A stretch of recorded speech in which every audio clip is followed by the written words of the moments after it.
On July 19th, 2026, at MetLife Stadium just outside New York City, 7 men will walk onto the largest stage the FIFA World Cup has ever built, the first final halftime show in the tournament's entire 96-year history. Billions of people, speaking hundreds of languages, will be watching at the very same moment, and out of everything in their catalog, BTS chose to perform Permission to Dance. That's not a throwaway decision. It might be the most deliberate choice of their entire career, because Permission to Dance was never just a bright, bouncy summer single.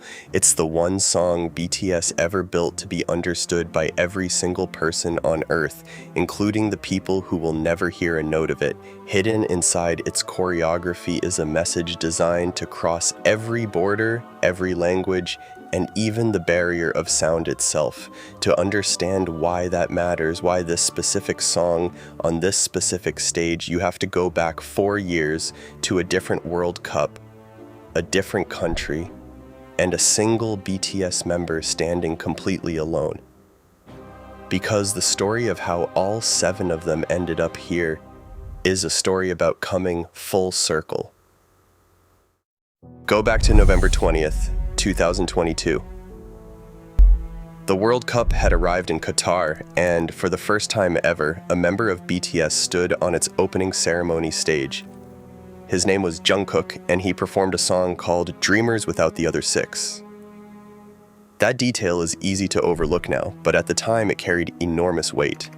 BTS had just announced they were stepping back as a group. One by one, the members were preparing to begin South Korea's mandatory military service, a duty every able-bodied Korean man is required to fulfill.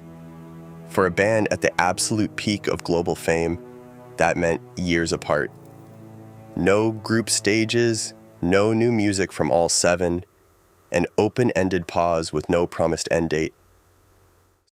So when Jungkook walked out in front of the entire planet in Qatar, he wasn't just singing a tournament anthem, he was carrying the whole name of BTS on his shoulders, completely alone at the precise moment the group was about to scatter. Dreamers went on to chart around the world and pull in staggering streaming numbers, but underneath the celebration, it played like something else, a quiet farewell. For the next 2.5 years, ARMY waited. The members served, and the news cycle moved on to other stories. One question hovered over all of it, and that was how BTS would choose to announce their return, whole, again, when the day finally came. To understand why Permission to Dance is the perfect answer, you have to understand what the song actually is, because most people only ever heard the surface of it. BTS released it in July 2021, in the depths of the pandemic. It was their 3rd English-language single after Dynamite and Butter, and it was co-written by Ed Sheeran alongside a small team of hitmakers. On the surface, it's pure sunshine, a bright, brass-driven pop song about not needing anyone's approval to feel joy. The whole message is right there in the title. You don't need permission to dance. But BTS buried something deeper inside the choreography, and if you weren't looking for it, you'd miss it completely. Woven into the dance are 3 gestures taken directly from sign language, the signs for joy, for dance, and for peace. This wasn't decoration, it was a deliberate decision to make the song's message reach the deaf and hard-of-hearing community, people who would never experience the track as sound, but could still receive exactly what it was saying. And here's the detail that makes this stage almost too perfect. Sign language isn't universal. It changes from country to country, the same way spoken languages do. But experts pointed out that one sign in the routine is identical almost everywhere on Earth, the sign for dance. Across borders, across cultures, across silence, that single gesture means the same thing to everyone. That's what makes it extraordinary. BTS didn't just record a catchy song, they engineered a message capable of crossing every barrier humans have ever built between each other: language, nationality, even the ability to hear. In 2021, that was a gift to a frightened, isolated world. In 2026, it becomes something else entirely. Now look at what FIFA built for this final. For the first time ever, the World Cup final has a halftime show, an 11-minute spectacle produced by Global Citizen and curated by Coldplay's Chris Martin. BTS shared the bill with Madonna, Shakira, and Justin Bieber, with Burna Boy and conductor Gustavo Dudamel also on the lineup. This is the biggest entertainment production FIFA has ever attempted. But it is not only a concert. The entire show is built as a fundraiser for the FIFA Global Citizen Education Fund, an initiative aiming to raise around $100 million to expand access to education and sport for children around the world. $1 from every single World Cup ticket goes toward it, and more than $50 million has already been raised. The whole event is engineered around one idea, using the largest shared moment on the planet to bring people together for something bigger than football.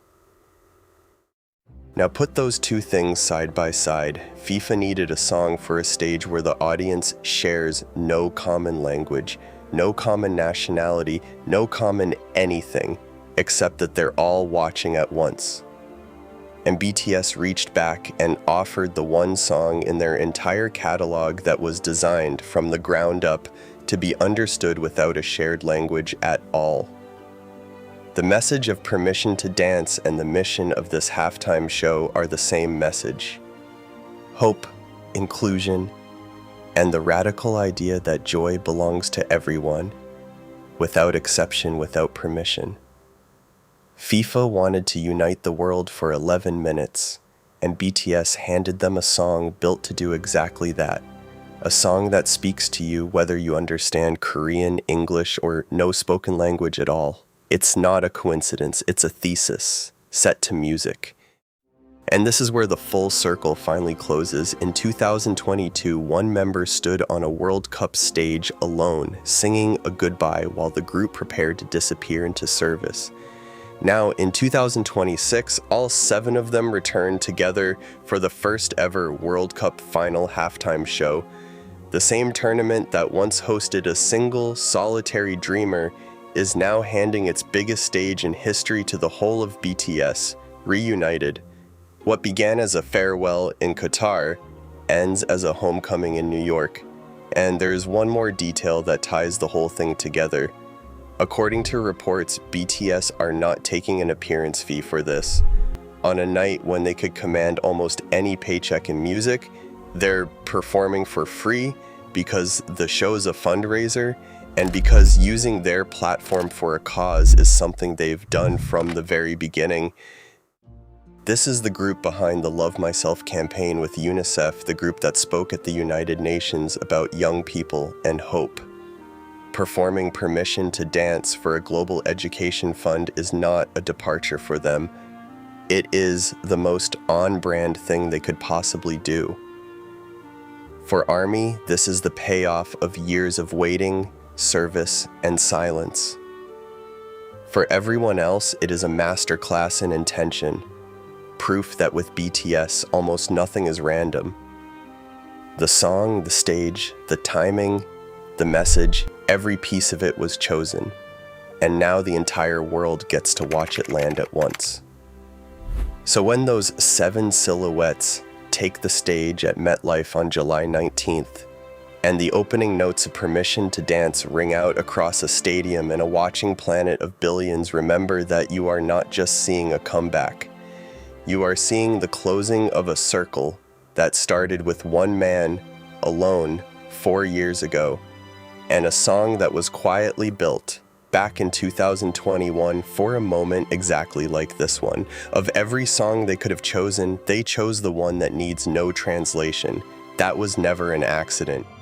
If you want more deep dives into the choices behind BTS's biggest moments, the ones nobody else is breaking down, subscribe and hit the bell.